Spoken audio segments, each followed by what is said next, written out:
അസ്സലാമു അലൈക്കും വറഹ്മത്തുള്ളാഹി വബറകാതുഹു. സുന്നി വിദ്യാഭ്യാസ ബോർഡ് ഇംഗ്ലീഷ് മീഡിയം സ്കൂളുകളിൽ 6ാം തരത്തിലേക്ക് തയ്യാറാക്കപ്പെട്ട ഉലൂമുദ്ദീനിന്റെയും വർക്ക് ബുക്കിന്റെയും 9ാമത്തെ ചാപ്റ്ററാണ് വായിക്കുന്നത്. ഇതിൽ പറയുന്നത് ഇമാമു ദാറുൽ ഹിജ്റ എന്ന പേരിൽ അറിയപ്പെടുന്ന ഇമാം മാലിക് ബിൻ അനസ് റളിയല്ലാഹു അൻഹുവിനെ കുറിച്ചാണ്. ഇമാം മാലിക് റളിയല്ലാഹു അൻഹു മാലിക്കി മദ്ഹബിന്റെ ഇമാമാണ്. ആ മഹാന്റെ വീക്ഷണപ്രകാരമാണ് മാലിക്കി മദ്ഹബ് ഉണ്ടായത്. UAE, കുവൈത്ത്, ആഫ്രിക്ക തുടങ്ങിയ രാജ്യങ്ങളിൽ കൂടുതൽ ആളുകളും മാലിക്കി മദ്ഹബിന് ജീവിക്കുന്നവരാണ്. അദ്ദേഹം വളരെ വിനയാദ്യൻ വിശുദ്ധ ജീവിതം നയിച്ചവരുമായിരുന്നു. ഇമാം മാലിക് റളിയല്ലാഹു അൻഹു ഹദീസുകളോട് വളരെയധികം ബഹുമാനം കാട്ടിയ ഒരാളാണ്. ഹദീസ് ഉദ്ധരിക്കുന്ന സമയത്ത് ഒരു തേൾ അദ്ദേഹത്തെ 16 തവണ കുത്തി വിഷം സിരകളിൽ കയറി മുഖം വിവർണമായി. പക്ഷേ ഹദീസിനോട് അനാദരവുണ്ടാകുമോ എന്ന ഭയം കാരണം അദ്ദേഹം ക്ലാസ് നിർത്തിയില്ല. അത്രയും ഹദീസിനെ ബഹുമാനിച്ച വലിയൊരു മഹാനാണ്. മുവത്ത എന്ന അദ്ദേഹത്തിന്റെ കിതാബ് ഹദീസിൽ വിരചിതമായ ആദ്യത്തെ ഗ്രന്ഥമാണ്. ഇങ്ങനെ തുടങ്ങുന്നു മഹാനായ ഇമാം മാലിക് റളിയല്ലാഹു അൻഹുവിന്റെ മഹത്വങ്ങൾ. നമുക്ക് വായിക്കാം. മോനെ, നീ വീട്ടിലേക്ക് പോയില്ലേ? ഇല്ല. നീ വല്ലതും കഴിച്ചോ? ഇല്ല. എന്നാൽ വരൂ, നമുക്ക് ഭക്ഷണം കഴിക്കാം. തന്റെ അടുത്ത് പഠിക്കാൻ വന്ന കുട്ടിയോട് ഉസ്താദ് ഇമാം സുഹരി റളിയല്ലാഹു അൻഹു പറഞ്ഞു. അതൊരു പെരുന്നാൾ ദിവസമായിരുന്നു. എനിക്ക് ഭക്ഷണം വേണ്ട, കുറച്ച് ഹദീസുകൾ പറഞ്ഞെന്നാ മതി. 40 ഹദീസുകളുള്ള എഴുത്തുപലക ഉസ്താദ് ശിഷ്യന് നൽകി. അത് മുഴുവൻ കണ്ണോടിച്ച് കുട്ടി പറഞ്ഞു, ഈ ഹദീസുകളെല്ലാം ഞാൻ പഠിച്ചതാണ്. ഉസ്താദ് വേറെ ഹദീസുകൾ നൽകി. കുട്ടി പറഞ്ഞു, ഇതും ഞാൻ പഠിച്ചിട്ടുണ്ട്. ഉസ്താദ്, നീ വലിയ പണ്ഡിതനായിരിക്കുന്നു. ചെറുപ്പത്തിൽ തന്നെ ഉസ്താദിന് അംഗീകാരം ലഭിച്ച ഈ കുട്ടി ആരാണെന്നറിയാമോ?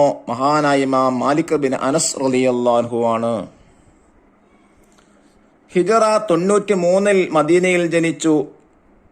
പിതാവിന്റെ പ്രേരണപ്രകാരം അദ്ദേഹം പഠനം തുടങ്ങി. തഫ്സീറിലും ഹദീസിലും ഫിഖ്ഹിലും അഗാധമായ അറിവ് നേടി. അവരുടെ കർമ്മശാസ്ത്ര വഴിയാണ് മാലിക്കി മദ്ഹബ്. UAE, കുവൈറ്റ്, ആഫ്രിക്ക തുടങ്ങിയ രാജ്യങ്ങളിലുള്ള ജനങ്ങൾ മാലിക്കി മദ്ഹബിന് ജീവിക്കുന്നവരാണ്. മാലിക് റളിയല്ലാഹു അൻഹുവിന് പ്രമുഖരായ നിരവധി ശിഷ്യന്മാരുണ്ട്. ഇമാം അബൂ യൂസുഫ് റളിയല്ലാഹു അൻഹു, ഇമാം മുഹമ്മദ് ഷൈബാനി റളിയല്ലാഹു അൻഹു, ഇമാം ഷാഫിഈ റളിയല്ലാഹു അൻഹു എന്നിവർ അവരിലെ ചിലരാണ്. ഇമാമു ദാറുൽ ഹിജ്റ എന്നാണ് അദ്ദേഹത്തിന്റെ അപരനാമം. ദീർഘകാലം മദീനയിൽ ദർസ് നടത്തിയത് കൊണ്ടാണ് അദ്ദേഹം ഇപ്രകാരം അറിയപ്പെട്ടത്.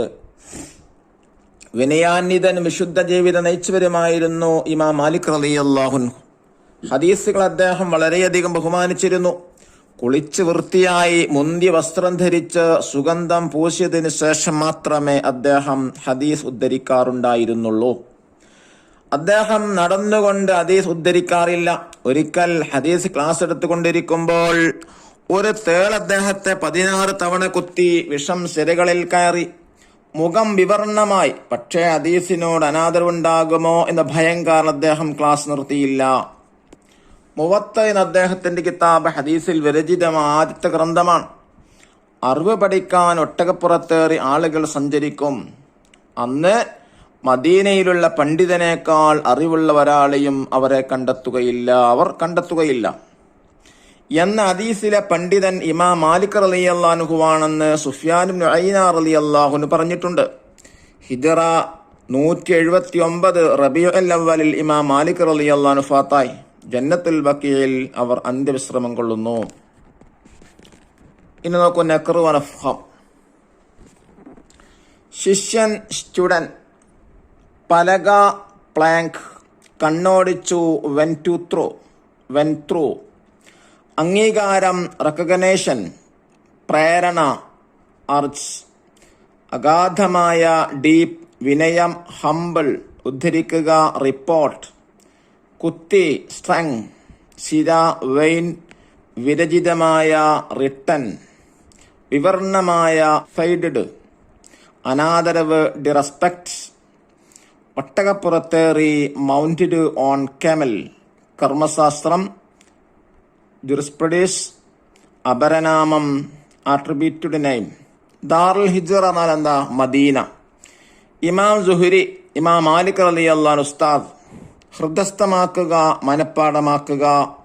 അഗാധം എന്ന് പറഞ്ഞാൽ ആഴത്തിലുള്ളത്. ലാളിത്യം ലളിതമായത്. ദശലക്ഷം 10 ലക്ഷം. വിനയം താഴ്മ. സിരകൾ ഞരമ്പുകൾ. അൽ മുവത്ത ഇമാം മാലിക് റളിയല്ലാഹുവിന്റെ ഹദീസ് ഗ്രന്ഥം. സുഫിയാൻ ഇബ്നു ഉയൈന ഇമാം മാലിക് റളിയല്ലാഹുവിന്റെ കാലത്ത് മക്കയിൽ ജീവിച്ചൊരു പണ്ഡിതൻ. ജന്നത്തുൽ ബക്കി അൽ മസ്ജിദ് നബവിക്ക് സമീപം ധാരാളം സ്വഹാബികൾ അന്ത്യവിശ്രമം കൊള്ളുന്ന സ്ഥലം. ദഫ്തർ തോൽമോക്ക് ദിരിബാത്ത് വായിക്കാം. ഇത് ഈ പാഠം ഇമാം മാലിക് റളിയല്ലാഹുവിനെ കുറിച്ച് മനസ്സിലാക്കാൻ വലിയവർക്കൊക്കെ വളരെ ഉപകാരപ്പെടുന്ന ഒരു ചരിത്രം കൂടിയാണ്. നമുക്ക് ദിരിബാത്ത് വായിക്കാം. ഒന്നാമത്തെ ആക്ടിവിറ്റി എന്താ? നൊയ്ദുൽ ജദ്വൽ. ഇമാം മാലിക് ബിൻ അനസ് റളിയല്ലാഹു അൻഹു മാലിക് റളിയല്ലാഹുവിനെ കുറിച്ചുള്ള ചെറിയ വിവരണം ആ കോളത്തിൽ ഫിൽ ചെയ്യാനാണ്. നൊയ്ദുൽ ജദ്വൽ ഫില്ലപ്പ് കോളം. പൂർണ്ണനാമം ഇമാം മാലിക് ബിൻ അനസ്, സ്ഥലം മദീന, പിതാവ് അനസ്. ശിഷ്യന്മാരിൽ പ്രമുഖൻ ഇമാം ഷാഫിഈ റളിയല്ലാഹു അൻഹു. അപരനാമം ഇമാം ദാറുൽ ഹിജ്റ. വഫാത്ത് ഹിജ്റ 179 റബീഉൽ അവ്വൽ. ഖബർ സ്ഥിതി ചെയ്യുന്ന സ്ഥലം ജന്നത്തുൽ ബഖി. രണ്ടാമത്തെ ആക്ടിവിറ്റി എന്താ? നുബയ്യിൻ സിയാഖ്, സന്ദർഭം എഴുതാൻ. ആര് ആരുടെ എപ്പോൾ പറഞ്ഞു എന്നുള്ള സന്ദർഭം. എന്താണ് ചോദ്യം? എനിക്ക് ഭക്ഷണം വേണ്ട, കുറച്ച് ഹദീസുകൾ പറഞ്ഞു തന്നാൽ മതി. പെരുന്നാൾ ദിവസത്തിൽ തന്റെ അടുത്ത് പഠിക്കാൻ വന്ന കുട്ടിയോട് ഉസ്താദ് സുഹരി ചോദിച്ചു, നീ വല്ലതും കഴിച്ചോ എന്ന് ചോദിച്ചപ്പോൾ കുട്ടി പറഞ്ഞു, എനിക്ക് ഭക്ഷണം വേണ്ട, കുറച്ച് ഹദീസുകൾ പറഞ്ഞു തന്നാൽ മതി. ഇമാം മാലിക് റളിയല്ലാഹു പറഞ്ഞതാണ്. മൂന്നാമത്തെ ആക്ടിവിറ്റി നുജീബ്, ഉത്തരം എഴുതാം. ഒന്നാമത്തെ ചോദ്യം എന്താണ്? ഇമാം മാലിക് റളിയല്ലാഹു അൻഹു അഗാധമായ അറിവ് നേടി ഏതെല്ലാം വിഷയങ്ങളിൽ? തഫ്സീർ, ഫിഖ്ഹ്, ഹദീസ്. രണ്ടാമത്തെ ചോദ്യം, എവിടെയെല്ലാമാണ് മാലിക്കി മദ്ഹബുകാർ കൂടുതലുള്ളത്? UAE, Kuwait, Africa. മൂന്നാമത്തെ ചോദ്യം, ഇമാം മാലിക് റളിയല്ലാഹുവിനെ കുറിച്ച് സുഫിയാൻ ഇബ്നു ഉയൈന റളിയല്ലാഹു അൻഹു പറഞ്ഞതെന്ത്? അന്ന് മദീനയിലുള്ള പണ്ഡിതനേക്കാൾ അറിവുള്ള ഒരാളെയും അവർ കണ്ടെത്തുകയില്ല എന്ന ഹദീസിലെ പണ്ഡിതൻ ഇമാം മാലിക് റളിയല്ലാഹു അൻഹു ആണെന്ന് സുഫിയാൻ ഇബ്നു ഉയൈന റളിയല്ലാഹു അൻഹു പറഞ്ഞിട്ടുണ്ട്. നാലാമത്തെ ചോദ്യം, മാലിക് റളിയല്ലാഹു അൻഹുവിന്റെ ഹദീസിനോടുള്ള ബഹുമാനത്തിന് ഒരു ഉദാഹരണം എഴുതുക.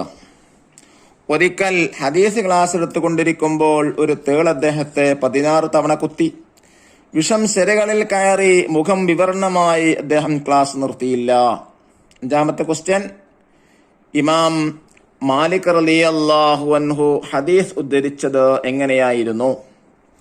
കുളിച്ച് വൃത്തിയായി മുന്തിയ വസ്ത്രം ധരിച്ച് സുഗന്ധം പൂശിയതിന് ശേഷം മാത്രമേ ഹദീസ് ഉദ്ധരിക്കാറുള്ളൂ. ക്വസ്റ്റ്യൻ നമ്പർ 6, 16 തവണ തേള് കുത്തിയിട്ടും ഇമാം മാലിക് റളിയല്ലാഹു അൻഹു ക്ലാസ് നിർത്തിയില്ല.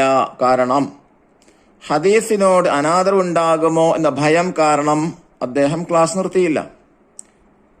ഏഴാമത്തെ ചോദ്യം, ഇമാം മാലിക് റളിയല്ലാഹുവിനെ കുറിച്ച് ഹദീസിൽ വന്നതെന്ത്? അറിവ് പഠിക്കാൻ ഒട്ടകപ്പുറത്തേറി ആളുകൾ സഞ്ചരിക്കും. അന്ന് മദീനയിലുള്ള പണ്ഡിതനേക്കാൾ അറിവുള്ള ഒരാളെയും അവർ കണ്ടെത്തുകയില്ല. നാലാമത്തെ ആക്ടിവിറ്റി എന്താ? നുഇദ് മുദക്കിറ, ക്രിയേറ്റ് എ പാരഗ്രാഫ്. 1, മാലിക് ബിൻ അനസ് റളിയല്ലാഹു അൻഹുവിന്റെ ജീവിതത്തെ കുറിച്ച് എഴുതാനാണ്. വിനയാന്വിതനും വിശുദ്ധ ജീവിതം നയിച്ചവരുമായിരുന്നു ഇമാം മാലിക് റളിയല്ലാഹു അൻഹു. ഹദീസുകൾ അദ്ദേഹം വളരെയധികം ബഹുമാനിച്ചിരുന്നു. കുളിച്ച് വൃത്തിയായി മുന്തി വസ്ത്രം ധരിച്ച് സുഗന്ധം പൂശിയതിനു ശേഷം മാത്രമേ അദ്ദേഹം ഹദീസ് ഉദ്ധരിക്കാറുണ്ടായിരുന്നുള്ളൂ. അദ്ദേഹം നടന്നുകൊണ്ട് ഹദീസ് ഉദ്ധരിക്കാറില്ല. മുവത്ത എന്ന അദ്ദേഹത്തിന്റെ കിതാബ് ഹദീസിൽ വിരചിതമായ ആദ്യത്തെ ഗ്രന്ഥമാണ്. അഞ്ചാമത്തെ തഖ്സീസ്, 1, മുവത്ത എന്ന ഹദീസിന്റെ ഗ്രന്ഥത്തെക്കുറിച്ച് ഒരു കുറിപ്പ് തയ്യാറാക്കുക. ഉത്തരം, മുവത്ത എന്ന അദ്ദേഹത്തിന്റെ കിതാബ് ഹദീസിൽ വിരചിതമായ ആദ്യത്തെ ഗ്രന്ഥമാണ്. അല്ലാഹു തആല മഹാന്മാരെ ബഹുമാനിക്കാനും ആദരിക്കാനും പ്രത്യേകിച്ച് ഹദീസിനെ ബഹുമാനിക്കാനും അള്ളാഹു നമുക്ക് തൗഫീക്ക് നൽകട്ടെ. അസ്സലാമു അലൈക്കും വറഹ്മത്തുള്ളാഹി വബറകാതുഹു.